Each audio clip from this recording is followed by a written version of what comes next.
In this video, I'll show you how to save Google Docs on desktop. If you want to save a Google Docs file on your desktop computer, there are two common ways to do it. The first is to download a copy of the document onto your computer.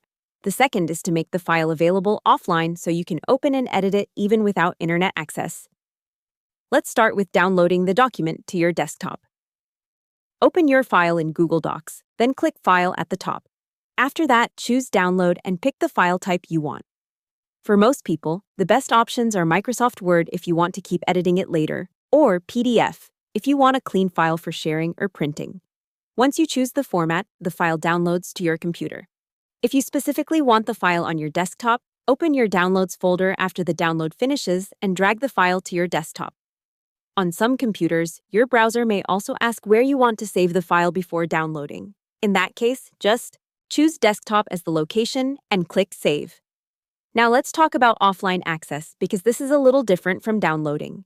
If you want to keep working on the Google Docs file itself without internet, you can turn on offline mode in Google Drive and make the file available offline. This option does not download the file like a normal Word or PDF document. Instead, it saves the Google Docs version locally so you can view and edit it while offline, and your changes sync back to Google Drive once you reconnect to the internet. So, if your goal is to keep a file on your computer, use File, then Download. If your goal is to keep working without internet, turn on offline access in Google Drive and make the file available offline. Both methods are useful, but they do slightly different things. Hope the tutorial was helpful. Subscribe to my channel and see you in the next video.